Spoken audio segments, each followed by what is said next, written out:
بسم اللہ الرحمن الرحیم۔ ایک صاحب نے معلوم کیا ہے کہ کیا نکاح کرنا ہر آدمی کے لیے ضروری ہے؟ اگر کوئی آدمی نکاح نہیں کرتا ہے زندگی بھر تو تب کیا مسئلہ ہے؟ تو جواب میں عرض ہے کہ لوگوں کے احوال مختلف ہوتے ہیں، لوگوں کی حالتیں مختلف ہوتی ہیں، تو سب کے لیے مسئلہ بھی جو ہے یکساں نہیں ہے، بلکہ نکاح کا مسئلہ سب کے لیے الگ الگ ہے۔ مسئلہ یہ ہے کہ اگر کوئی آدمی ایسا ہے کہ جسے اپنے اوپر یقین ہے، جس شخص کو اپنے بارے میں اس بات کا یقین ہے کہ اگر وہ شخص نکاح نہیں کرے گا تو وہ زنا کے اندر مبتلا ہو جائے گا، وہ زنا کر بیٹھے گا، زنا کا یقین ہے اسے، تو ایسے شخص کے لیے نکاح کرنا فرض ہے۔ ایسے شخص کے لیے نکاح کرنا فرض ہے جسے اس بات کا یقین ہے کہ اگر نکاح نہیں کرے گا تو وہ زنا کر بیٹھے گا۔ اسے کتابوں میں اس طرح سے تعبیر کیا گیا ہے کہ فَإِن تَيَقَّنَ الزِّنَا إِلَّا بِهِ فَرْضٌ، کہ اگر کسی شخص کو زنا کا یقین ہے، اگر کوئی ایسا شخص ہے کہ وہ زنا سے صرف نکاح ہی کے ذریعے سے بچ سکتا ہے تو پھر اس شخص کے لیے فرض ہوگا کہ وہ نکاح کرے۔ لیکن اس کے ساتھ ساتھ میں کچھ اور شرطیں بھی ہیں، مثلا یہ شرط ہے کہ وہ بیوی کے نان و نفقے پر قادر ہو، مہر ادا کر سکتا ہو۔ مہر ادا کرنا بھی چونکہ ضروری ہے، اس لیے مہر ادا کرنے کی طاقت رکھتا ہو، نان و نفقے کا انتظام کر سکتا ہو۔ نان و نفقے کا مطلب یہ ہوتا ہے کہ جب شادی ہو جائے تو بیوی کے لیے گھر کا انتظام کرے، چاہے وہ کرائے پر ہو یا کہ اس کا مستقل گھر ہو، اپنا ذاتی مکان ہو، یا کہ اگر کوئی گھر ہے تو اسی کے اندر الگ سے ایک کمرے کا انتظام کرے، اور ایسے ہی اس کا بیوی کا جو خرچ ہوگا اس کو ادا کرے۔ ایسے ہی یہ بھی ضروری ہے کہ اسے اس بات کا یقین ہو کہ وہ بیوی کے اوپر ظلم نہیں کرے گا۔ تو اگر کوئی ایسا آدمی ہے تو پھر ایسے شخص کے لیے نکاح کرنا فرض ہے،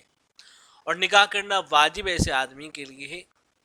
کہ جسے زنا کے اندر مبتلا ہونے کا یقین تو نہیں ہے، البتہ اگر وہ نکاح نہیں کرتا ہے تو گناہوں کے اندر پڑ جائے گا،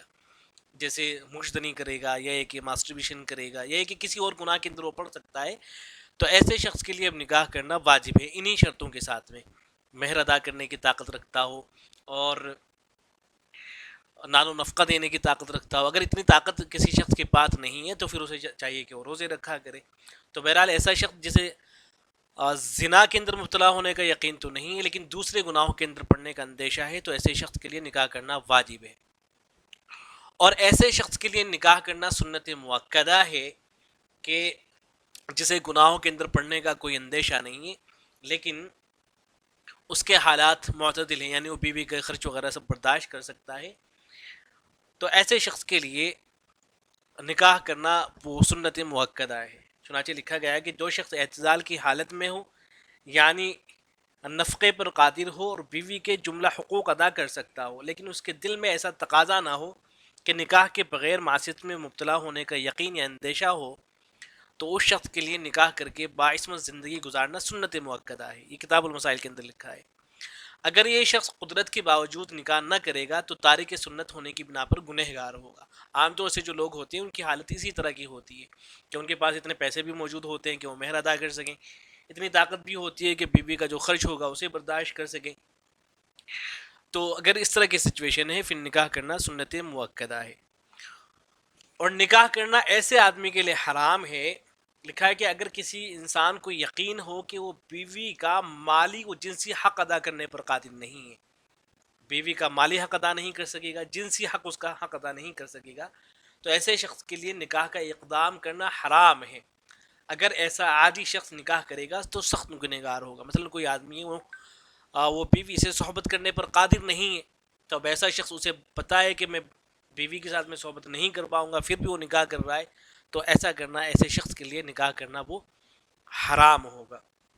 تو یہ لوگوں کی مختلف حالتیں ہیں، تو عام حالات کے اندر نکاح کرنا سنت مؤکدہ ہے، اور اگر کسی کو زنا کے اندر مبتلا ہونے کا یقین ہے تو پھر ایسے شخص کے لیے نکاح کرنا فرض ہے، اور اگر کوئی ایسا شخص ہے کہ اسے زنا کے اندر مبتلا ہونے کا یقین تو نہیں ہے البتہ دوسرے گناہوں کے اندر وہ پڑ سکتا ہے، تو ایسے شخص کے لیے نکاح کرنا واجب ہے، اور عام حالات میں نکاح کرنے کو اہل علم نے سنت مؤکدہ قرار دیا ہے۔